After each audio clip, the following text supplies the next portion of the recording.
The massive crystal chamber sparkled with light from twin suns as representatives from 12 different worlds gathered for another council meeting.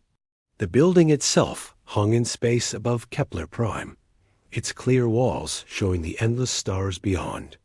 Inside, beings that looked nothing like each other sat in carefully arranged circles, each group keeping to their own kind.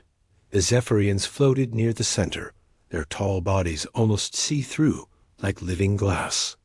They had been running galactic politics for over 3,000 years, and everyone knew it.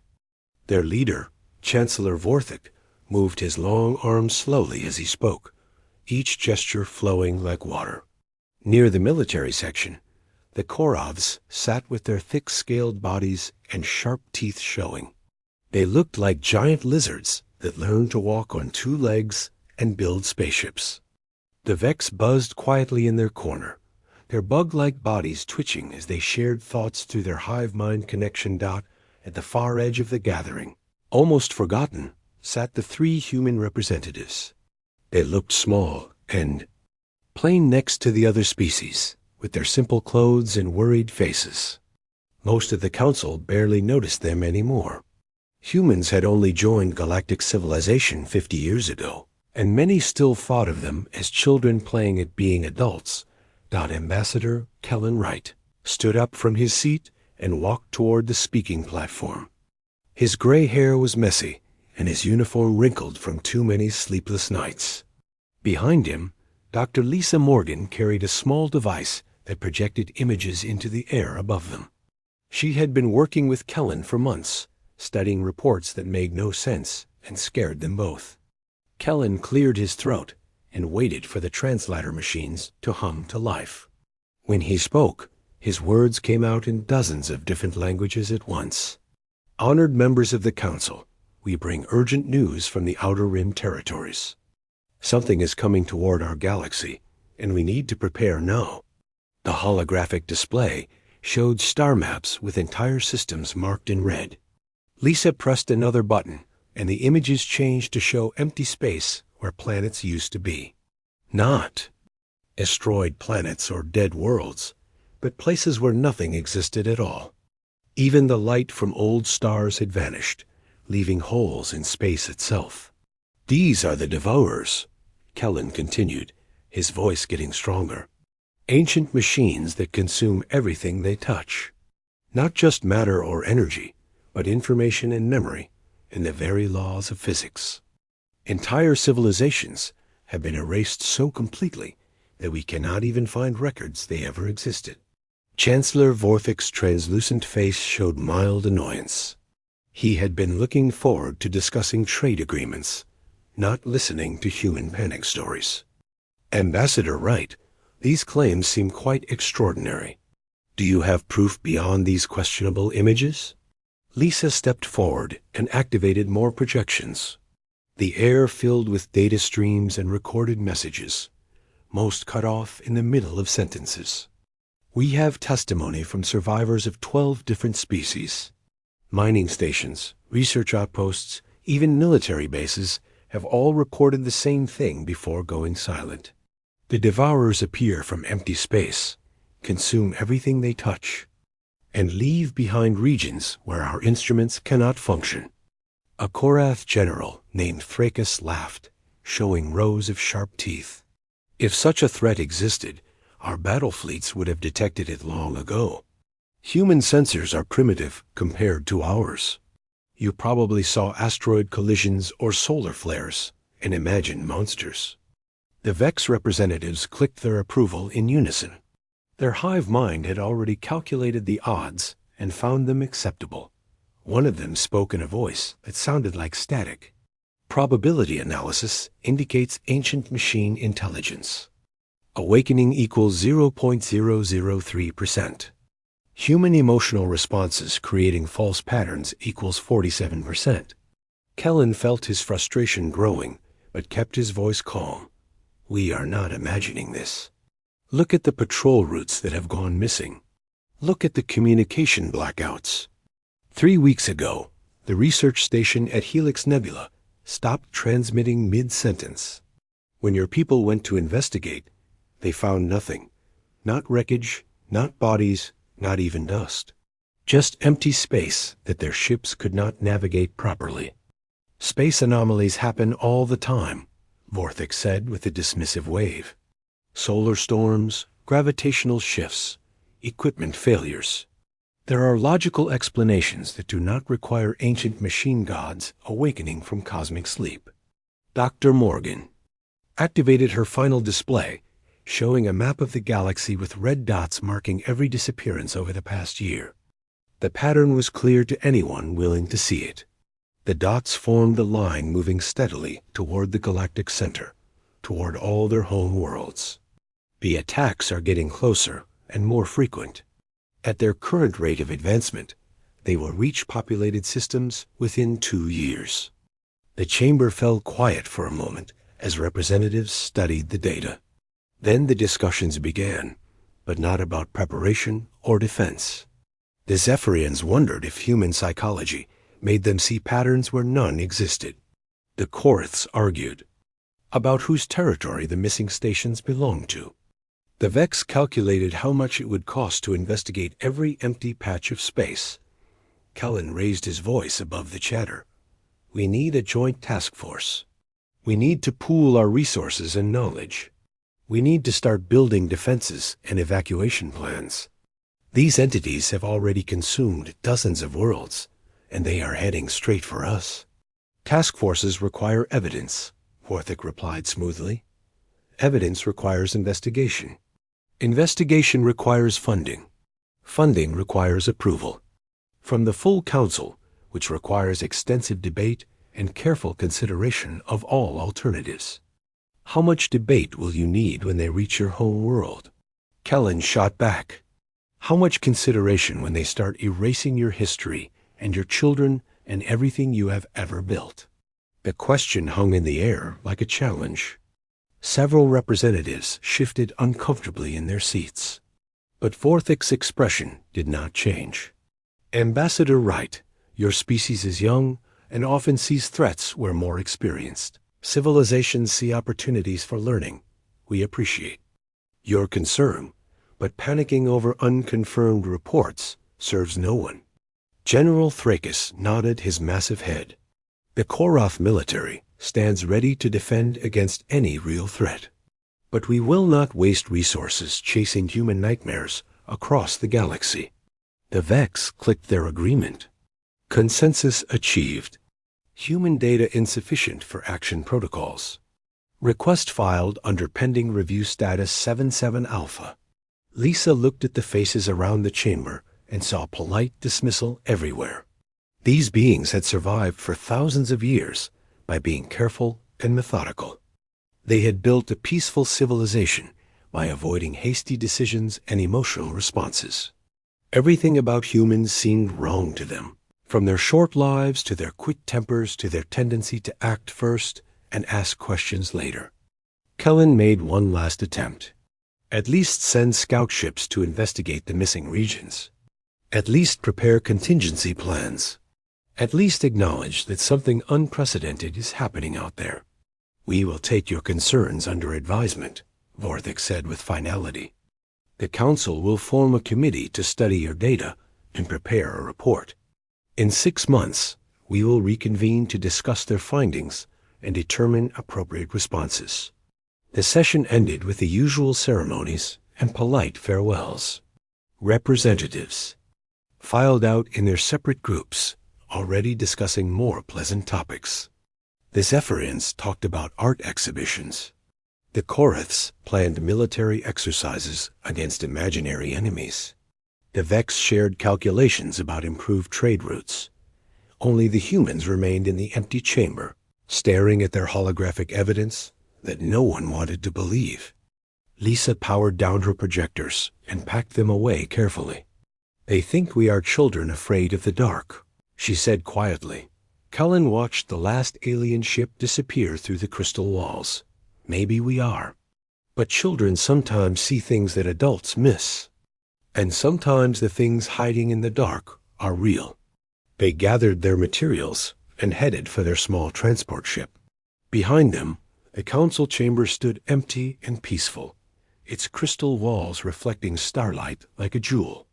Somewhere, in that starlight, moving closer every day, ancient machines awakened from eons of sleep and began their final harvest of the galaxy.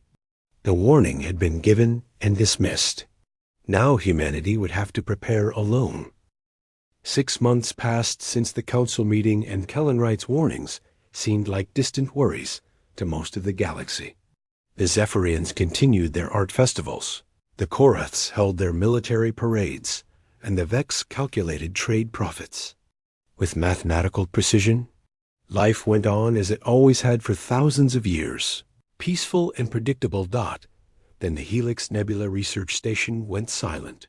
The station had been a symbol of galactic cooperation, built jointly by 4 different species to study the strange properties of the nebula's gas clouds. Scientists from across known space worked together there, sharing knowledge and making discoveries that benefited everyone. It was exactly the kind of project the Council loved to point to when they talked about the benefits of peaceful civilization. Captain Jake Sullivan was drinking his morning coffee when the distress signal reached his ship. The human research vessel Endeavor was conducting deep space surveys near the galactic rim, mapping asteroid fields and checking for mineral deposits that mining companies might want later. It was boring work, but someone had to do it, and humans seemed to have a talent for jobs that other species found too tedious or dangerous. The bridge of the Endeavor looked nothing like the elegant command centers of alien ships. Human vessels were built like flying toolboxes, with exposed pipes and junction boxes covering every wall. Everything had backup systems, and the backup systems had backups too. Other species thought it looked crude, but Jake liked knowing he could fix almost anything with a wrench and some spare wire. Amy Carter looked up from her engineering station, where she had been monitoring the ship's power systems. Her hands were already dirty from maintenance work, even though the day shift had just started. Captain, we are getting a weird signal from the Vex exploration ship Harmony of Purpose. The transmission keeps cutting in and out. Pete Jackson spun around in his communications chair, his headset crackling with static. It sounds like they are in trouble, sir. The message is mostly garbled, but I caught something about requesting immediate assistance. Dr. Roy Bennett pushed his glasses up his nose and studied the readings on his science station. The numbers made no sense at all. Captain, the signal is coming from a region where my instruments show nothing but empty space. According to our sensors, there should not be anything there at all. Jake set down his coffee mug and walked to the center of the bridge. The Vex were not the type to send false distress signals or play practical jokes. Their hive mind made them very serious about everything, especially requests for help. If they said they needed assistance, something was genuinely wrong. How long to reach their position? Jake asked. Amy checked her calculations twice before answering. About 4 hours at maximum speed, assuming the engines do not overheat again. Pete, send a response letting them know we are coming. Roy, keep scanning that area and tell me if you detect anything unusual. Amy, push the engines as hard as you can without blowing us up. The next 4 hours crawled by like days.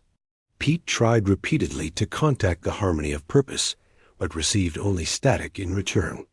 Roy's instruments continued to insist that nothing existed at the coordinates they were heading toward.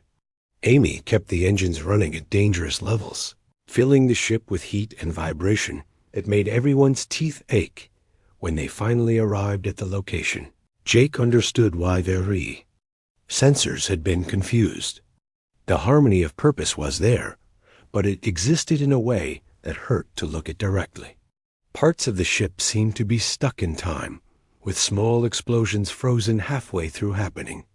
Other sections flickered in and out of existence, like a broken hologram. Amy, suit up for Eva, Jake ordered. We need to get aboard that ship and find survivors. Amy nodded and headed for the airlock, grabbing her toolkit on the way. She had been in space longer than most people had been alive, and nothing usually bothered her, but something about the damaged Vex ship made her skin crawl. It looked wrong in ways that her eyes could not quite process. Roy continued scanning while Amy prepared for her spacewalk. "Captain, the readings I am getting do not make sense.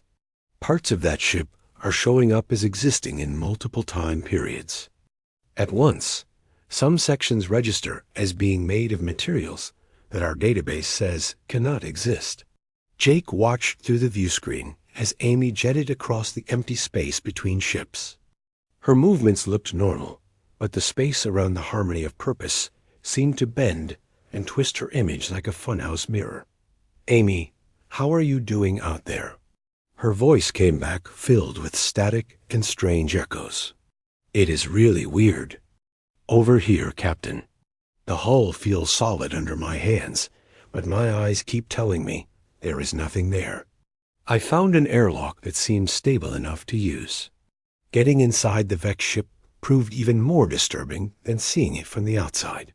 The corridors were filled with a thick liquid that was not quite water and not quite air.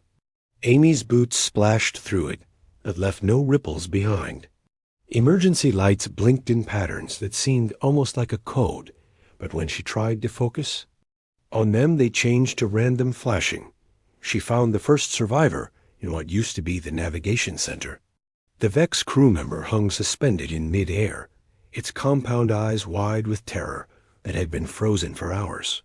Around its insect-like body, thoughts were somehow visible as glowing streams of energy that wrote themselves across the walls in languages that had never existed. "Captain, I found one of them," Amy reported. "It is alive, but I think something terrible happened to its mind." The surviving Vex could barely communicate through the mental static that surrounded it. Its thoughts came across as broken images and half-formed concepts that made Amy's head pound with pain. Gradually, she pieced together what had happened to the ship and its crew. The attack had come without warning.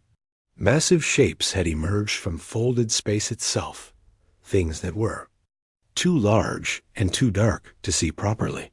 They had not fired weapons or sent boarding parties. Instead, they had simply touched the ship with appendages that reached through dimensions human science did not have names for. Whatever the entities touched stopped working, but not in normal ways. Weapons that fired became unable to fire, not because they were broken, but because the concept of firing no longer applied to them. Shields that protected became unable to protect because protection itself had been erased from local reality. Crew members who thought became unable to think because their thoughts were consumed and digested like food. The Vex tried to explain more, but its mental voice grew weaker with each passing moment. The things that had attacked them were called devourers, and they consumed more than just matter and energy. They ate information itself, devouring the very ideas that made objects work and people think in physics. Function normally. Amy helped the injured alien back to the Endeavor, while Roy recorded everything their instruments could detect. The data made no sense to any of them, but they transmitted it all back to Earth along with Amy's first-hand report of what she had seen inside the damaged ship. Jake stood on his bridge afterward, staring at the harmony of purpose as it continued, its impossible existence outside his view screen. Parts of the ship were aging rapidly, while other sections seemed to be getting newer. The Vex survivor lay in their medical bay, its mind slowly healing from exposure to concepts that organic brains were never meant to process. "Pete, send a priority message to Earth Command," Jake ordered. "Tell them that Ambassador Wright was right about everything. Tell them the Devourers are real, and they are coming toward populated space. Tell them we may be the only species that can fight these things because our minds work differently than everyone else."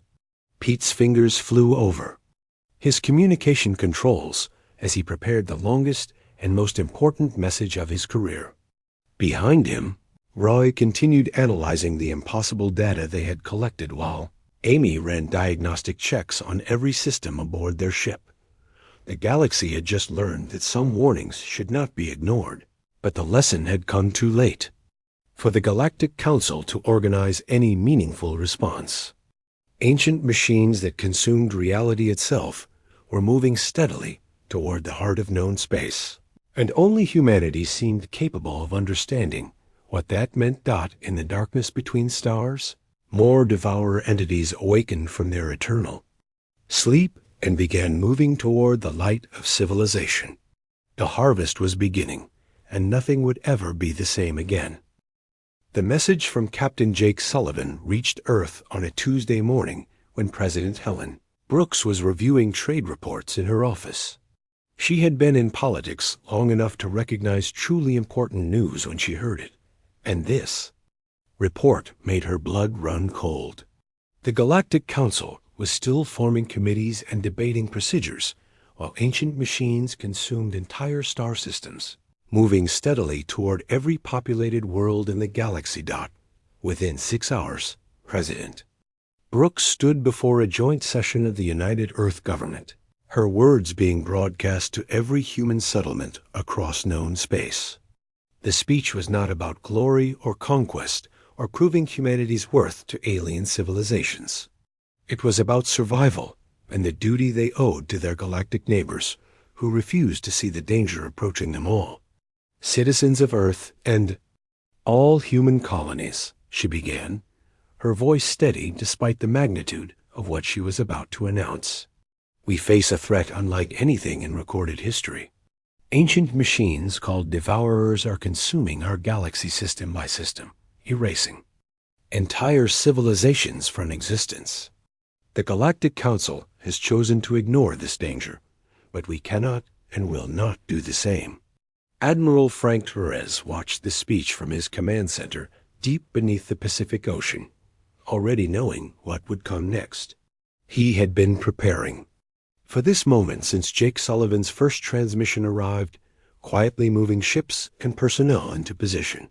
The human military was small compared to the massive fleets of other species, but it had advantages that Torres was only beginning to understand. Effective immediately, President Brooks continued, I am authorizing the largest military mobilization in human history. Every shipyard, every factory, every research facility will be converted to support our war effort. We will build the ships and weapons needed to fight an enemy that can change the laws of physics itself. The transformation began before her speech ended. Shipyards across the solar system received emergency orders to halt all civilian construction and begin converting merchant vessels into warships. The human approach to military engineering puzzled other species who preferred elegant, specialized craft designed for specific roles. Humans built modular platforms that could be quickly modified for different missions. Ugly but practical ships that looked like flying scrap heaps, but somehow kept working when more advanced vessels failed. Mars, Dr. Carl Hayes led the most unusual weapons development program in galactic history. His team was not building bigger guns or stronger shields, but trying to weaponize human psychology itself. The report from the Harmony of Purpose had revealed something extraordinary about how the Devourers operated and how human minds seemed naturally resistant to their reality warping abilities. The key is chaos, Dr. Hayes explained to his assembled scientists and engineers.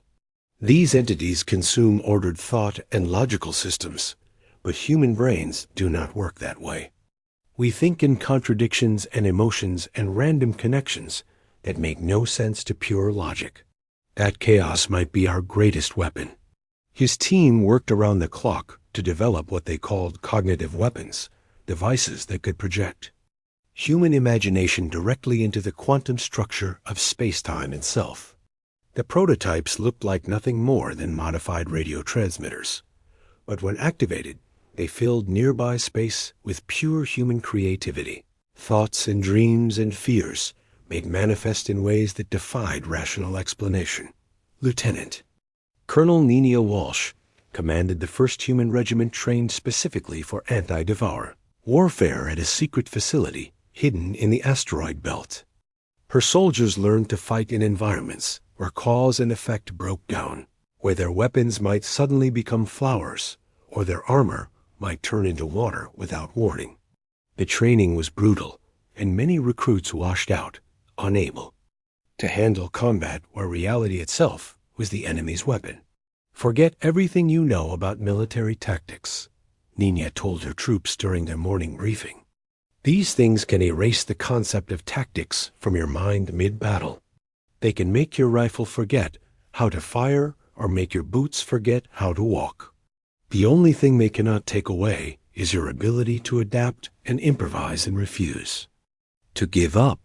Her soldiers practiced fighting while blindfolded, then while their weapons were randomly swapped with household objects, then while their memories of their training were deliberately scrambled by simulation programs. They learned to use anything as a weapon, to find cover in open space, to communicate without words when language itself might be compromised. Meanwhile, civilian populations mobilized with the stubborn determination that other species found both admirable and slightly insane. Factory worker Greg Stone led his team in retooling their assembly lines to produce components for the new cognitive weapons, working 18-hour shifts without complaint. They did not fully understand what they were building, but they understood that lives depended on their work. Programmer Kate Davis developed Combat A is based on human neural patterns rather than the logical algorithms preferred by other species. Her artificial minds thought in dreams and hunches and sudden inspirations, making decisions that seemed random, but somehow produced better results than careful analysis. The A is confused even their own creators, but they proved remarkably effective at countering devourer technology. Even children contributed to the war effort in ways that surprised everyone. Young minds proved especially resistant to reality warping. Effects able to accept impossible situations with the flexibility that adults had lost. Schools across human space began teaching courses in creative thinking and imagination, preparing the next generation for a universe where logic alone was not enough to survive. The Galactic Council finally acknowledged the devourer threat when the entities consumed the primary military academy of the Koraths, along with 3 entire star systems and their billions of inhabitants. The elegant command structures that had maintained galactic peace for millennia proved too slow and rigid to adapt to an enemy that changed the rules of all engagement with each attack. Desperate alien governments began sending quiet messages to Earth, not through official diplomatic channels, but through backdoor communications that bypassed the Council entirely. Refugee fleets requested human escorts. Research stations asked for human security details. Even some Korath generals privately inquired about human military advisors, though they would never admit such things publicly. Admiral Torres found himself coordinating not just human forces, but mixed species, task forces whose alien crews struggled to understand human tactical doctrine. "Stop thinking about it so much," he told a group of Zephyrian ship captains during a strategy meeting. "When we say improvise, we mean throw out your training and do whatever feels right in the moment. Your species has survived by being careful and methodical, but careful and methodical gets you eaten by these things." The war began to shift as human forces spread throughout the galaxy. Devourer attacks that once proceeded without opposition now faced pockets of fierce resistance. The entities adapted too, learning to avoid areas where humans were present in large numbers. But that only meant they focused their attention on undefended targets. Reports arrived daily of new victories and defeats. Captain Julie Parker held off a devourer swarm at the mining colony of New Glasgow by convincing her crew to sing children's songs while they fought, the pure silliness of it somehow disrupting the entity's reality manipulation. Commander Bob Taylor lost his entire squadron when they tried to use conventional tactics against enemies that could make weapons forget how to exist President Brooks addressed her people again as the first year of the war drew to a close. "We have learned much about our enemy and about ourselves," she said. "We have discovered that our supposed weaknesses are actually strengths, that our chaos and emotion and stubborn refusal to accept impossible situations make us uniquely suited to fight this threat." The galaxy was learning too, though some lessons came too late for the civilizations that had already been consumed. Ancient species that had ruled for millennia found themselves depending on the youngest members of galactic society, the primitive humans whose warnings they had dismissed just months before in the darkness between stars. More devourer fleets awakened and began their advance toward the galactic core. But now they faced an enemy they had never encountered before, beings whose minds worked in ways that pure logic could not predict or control. The harvest was becoming a war, and the outcome was no longer certain. The first major victory came at Proxima Centauri when Admiral Frank Torres led a human fleet against the largest devourer swarm yet encountered. Intelligence reports had warned that 3 separate entity groups were converging on the system, planning to consume the star itself and use its energy to power some kind of reality anchor device. Every military expert in the galaxy agreed that stopping them was impossible with conventional tactics. Torres stood on the bridge of his flagship, the converted cargo hauler Determination, watching his fleet take positions that made no sense according to any known military doctrine. His ships scattered across the system in seemingly random patterns, their captains making decisions based on gut feelings rather than tactical analysis.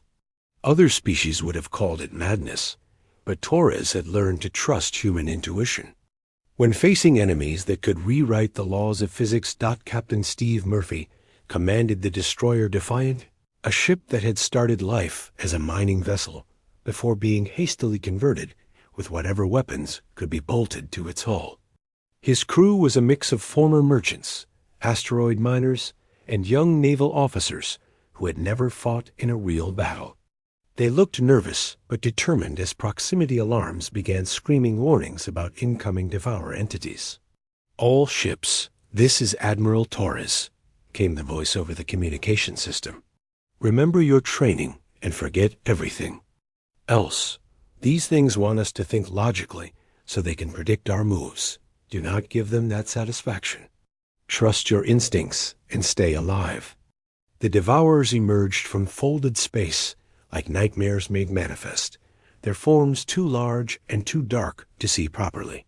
They moved with purpose toward the star at the center of the system, trailing reality distortions that made nearby space twist and bend in impossible ways.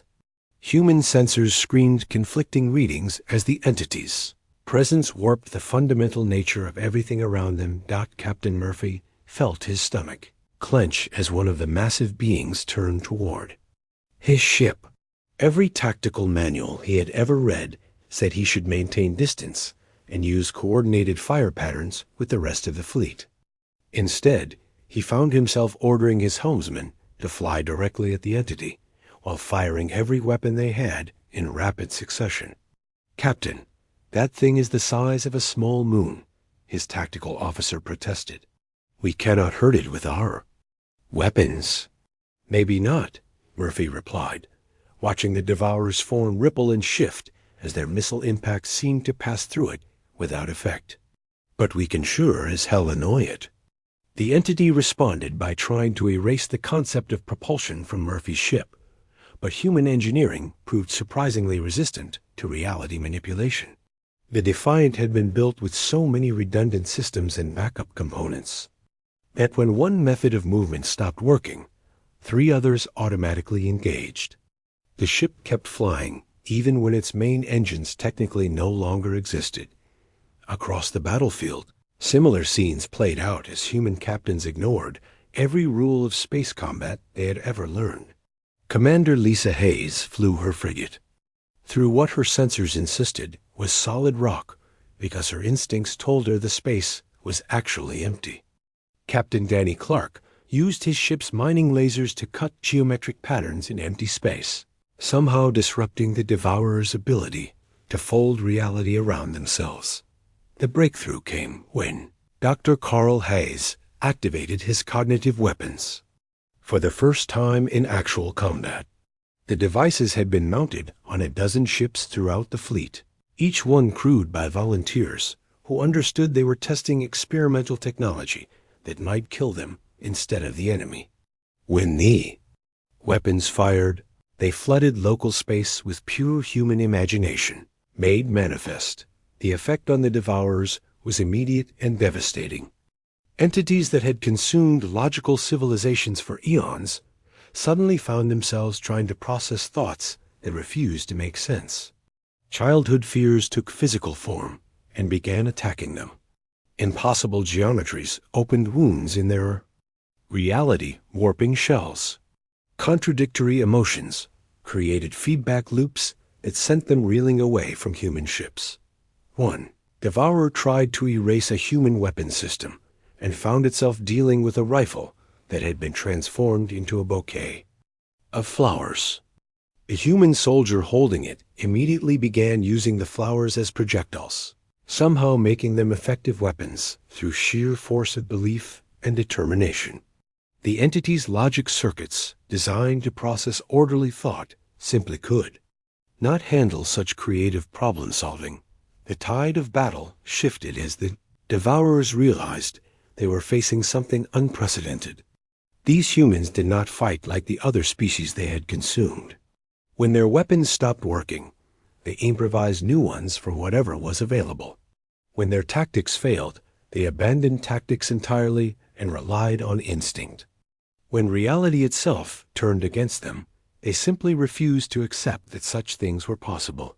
Captain Murphy found his ship's weapons had been transformed into household cleaning supplies by a desperate Devourer's reality manipulation. Without hesitation, he ordered his crew to fire the cleaning products at maximum pressure, somehow turning soap and disinfectant into effective weapons against cosmic entities. The absurdity of it seemed to physically pain the Devourer, which withdrew from the battle rather than continue trying to process such illogical behavior. The victory sent shockwaves throughout galactic civilization. For the first time in recorded history, the youngest species had succeeded where ancient ones had failed completely. News of the battle spread faster than official communications as word-of-mouth reports traveled through smuggler networks and merchant guilds. Humanity had not just survived an encounter with the Devourers. They had actually driven them away. The aftermath brought unexpected consequences as other species struggled to understand what had happened. Military academies that had taught the same tactics for thousands of years suddenly found their doctrines worthless against reality-warping enemies. Alien commanders who had dismissed human warfare as primitive chaos now desperately tried to learn techniques that seemed to defy all logic. Commander Beth Clark found herself assigned to teach mixed-species task forces how to embrace controlled chaos in their thinking. The results varied wildly from species to species. The insectoid Vex, with their hive mind structure, struggled the most to break free from logical thought patterns. Their ships would begin implementing human tactics, but then revert to orderly formation, flying when their collective consciousness rejected the apparent randomness. The reptilian Koraths showed surprising aptitude for human-style improvisation once they got past their initial pride. General Threkus, who had once mocked human warnings in the council chamber, now requested human military advisors for his fleet. He would never admit it publicly, but privately he studied recordings of human battles with the intensity of a student preparing for final examinations. The floating Zephyrians found human tactics almost impossible to implement. They're ethereal, nature making them naturally inclined toward harmony and order. However, their artists proved unexpectedly effective at creating cognitive weapons, their creative minds producing reality distortions that confused Devourers even more than human military equipment. As humanity's reputation grew, More species began reaching out through unofficial channels. Refugee fleets sought protection under human escort. Research stations quietly requested human security details. Even some council members privately approached human diplomats, though they maintained their public stance that the devourer threat was being handled through proper diplomatic procedures. War itself began to change character as both sides adapted to new realities. Devourer attacks, once unstoppable forces of cosmic destruction, now faced pockets of fierce resistance wherever human forces were present. The entities learned to avoid direct confrontation with large human fleets, instead focusing their attention on isolated targets and undefended systems. This shift in strategy led to a cruel irony that was not lost on human commanders. The species that had dismissed their warnings were now being consumed, while the primitive newcomers survived and thrived. Admiral Torres found himself coordinating rescue operations for the sane alien leaders who had once treated him as an inferior. The psychological impact of human success rippled through galactic society in ways no one had anticipated. Young beings from other species began studying human culture, trying to understand the source of their battlefield effectiveness. Human music became popular among alien youth, its emotional chaos somehow helping them think more creatively. Human literature was translated into dozens of languages as scholars searched for clues about the human approach to problem solving. President Brooks received daily reports of new developments as the war continued to evolve. Human forces were no longer just defending themselves, but actively hunting devourer fleets across the galaxy. The entities that had once seemed invincible were now retreating to the outer rim, apparently regrouping for some new strategy. The galaxy was learning that dismissing the young and young, seemingly primitive, could be a fatal mistake. Ancient wisdom had its place, but sometimes survival required the courage to embrace chaos and act on instinct rather than careful analysis. The universe had become a more dangerous place. The final confrontation began when long-range sensors detected massive energy signatures at the galactic core.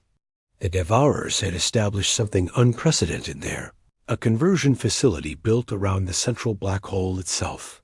Intelligence. Reports suggested they planned to transform the black hole into a reality anchor that would allow them to rewrite the fundamental laws of physics across the entire galaxy. If they succeeded, every star system would become subject to their will and every living being would face extinction. The Galactic Council's combined fleets launched a desperate assault on the facility, bringing together the most advanced warships from every member species. Their elegant vessels, perfected over millennia of peaceful development, approached the galactic core in perfect formation, with weapons charged and shields at maximum power. The attack should have been overwhelming, but the Devourers had learned much during their months of conflict with chaotic human forces. The Council fleets found their own. Weapons turned against them as reality manipulation on a cosmic scale transformed their most advanced technology into instruments of self-destruction. Korath battle cruisers began firing on each other as their targeting systems were reprogrammed by entities that could rewrite information itself. Zephyrian ships found their elegant energy shields inverted, trapping their crews in deadly radiation. Vex vessels simply stopped existing as the Devourers erased the unseen mathematical concepts that allowed their biomechanical hulls to function. General Alex Price received the news of the Council's defeat while standing in the cargo bay of his flagship, watching human volunteers make final preparations for what everyone knew would be a suicide mission. His fleet consisted mostly of converted civilian ships, cargo haulers and mining vessels, and exploration craft that had been hastily fitted with whatever weapons could be found. They looked like a collection of flying junk compared to the sleek warships that had just been destroyed, but they represented something the galaxy had never seen before. Captain Lou Barnes commanded the merchant vessel New Horizons, a ship that had spent decades hauling supplies between human colonies before being pressed into military service. His crew included former shopkeepers and farmers and mechanics, people who had never planned to be soldiers, but who understood that their families and their entire species depended on what happened in the next few hours. All ships, this is General Price, came the announcement over the communication system. We are going into a battle that no military academy has training for. The enemy can change reality itself, but they cannot change who we are. Remember that we fight not for glory or conquest, but for the right of every living being in this galaxy to continue existing. The journey to the galactic core took 18 hours through space that grew increasingly unstable as they approached the Devourer facility. Human ships held together through combinations of emergency repairs and stubborn refusal to acknowledge that their damage should be fatal. When the New Horizons lost its main engines, Captain Barnes ordered his crew to jury-rig the coffee makers and food processors to provide thrust, somehow making it work through pure determination. The facility itself defied description when they finally reached it. Massive geometric structures surrounded the black hole in patterns that hurt to look at directly. Energy streams flowed between artificial constructs and natural phenomena, creating a web of power that extended across thousands of kilometers. The Devourers moved through this network like living shadows, their forms shifting between dimensions as they completed their preparations for galactic transformation. The battle that followed broke every rule of space warfare that had ever been written. Human ships ignored conventional tactics completely, with individual captains making split-second decisions based on intuition rather than military doctrine. When the Devourers tried to turn human weapons into harmless objects, the humans embraced the transformation and began using those objects as improvised weapons instead. Commander Sarah Bell found her ship's missile launchers had been converted into flower dispensers by desperate Devourer reality manipulation. Without hesitation, she ordered her crew to fire the flowers at maximum velocity, somehow turning rose petals and daisies into effective projectiles through sheer force of belief. The absurdity of being attacked by weaponized flowers seemed to cause actual pain to the cosmic entities. Captain Rick Stone discovered that his ship's communication array had been transformed into a library of children's books. He immediately ordered his crew to begin reading the stories aloud over all frequencies, filling local space with tales of brave princesses and talking animals and magical adventures. The pure innocence and wonder of the stories created reality, distortions that the Devourers could not process or absorb. The breakthrough came when Dr. Carl Hayes realized the ultimate weakness in the Devourer design. His cognitive weapons had been effective because they projected human chaos into ordered space, but there was one human emotion that the entities could not handle at all. Love, in all its forms, was too irrational and too powerful for their logic-based systems to comprehend or consume. All ships, this is Dr. Hayes, he announced over the fleet communication network.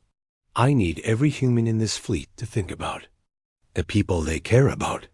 Think about your families, your friends, your pets, your favorite places. Think about everything you love and broadcast those feelings as loudly as you can. The response was immediate and overwhelming.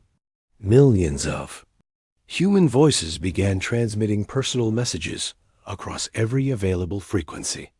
Love letters to spouses, bedtime stories for children, memories of home-cooked meals and family gatherings, and quiet moments of happiness. The combined psychic noise of an entire species expressing love in its countless forms created a quantum cascade that no ancient machine intelligence could predict or control. The effect on the Devourers was catastrophic. Entities that had consumed logical civilizations for eons found themselves trying to process emotions that followed no rational pattern. A mother's love for her children contained paradoxes that broke their reality manipulation systems. a soldier's. Affection for his comrades created feedback loops that sent energy surges through their network. Even simple human fondness for pets and favorite foods generated patterns too. Chaotic for cosmic intelligence to absorb. The conversion facility began to collapse as its own power turned against it. The universe reasserted its natural laws against artificial attempts to rewrite them, and the devourers found themselves unable to exist in a reality shaped by emotion rather than logic. One by one, the ancient entities faded into quantum fall, their incomprehensible forms dissolving like nightmares at dawn. The aftermath found humanity thrust into galactic leadership despite their protests that they were not ready for such responsibility. The older species, humbled by their complete failure and awed by human effectiveness, formally requested that Earth join the reformed Galactic Council, not as junior members, but as equals. Kellen Wright, the ambassador whose warnings had been dismissed just 2 years earlier, found himself nominated as the first human council chancellor.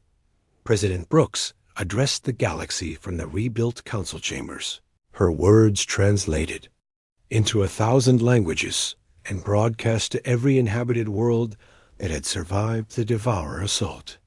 She spoke not of human superiority or righteous victory, but of the strength that came from diversity and the courage to act when others hesitated.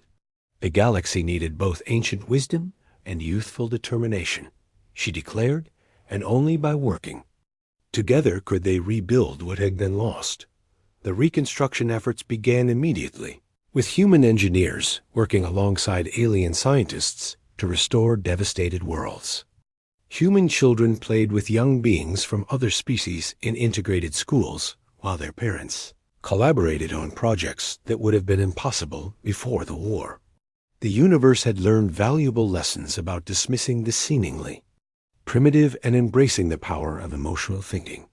Captain Barnes, now Admiral Barnes, after his promotion for distinguished service, stood on the observation deck of a new class of warship designed jointly by human and alien engineers. The vessel combined human adaptability with alien elegance, creating something greater than either species could have built alone. His aide, Commander Ruth Green, approached with a data pad containing the day's intelligence reports. Admiral, long-range sensors have detected possible signs of another ancient threat stirring in the void beyond our galaxy, she reported. Command wants to know if we should investigate. Barnes smiled as he looked out at the stars, remembering the galaxy as it had been before the Devourer War, and seeing it as it was becoming now. Dozens of species that had barely spoken to each other were now working together on joint projects. Young beings who had grown up during the war thought nothing of having friends from completely different worlds. The universe was becoming a place where diversity was celebrated rather than merely tolerated. Send word to the Joint Council that we will investigate, Barnes replied.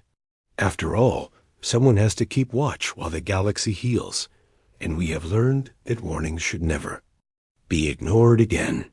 The Galactic Council, now truly representative of all its member species, rather than just the oldest and most established,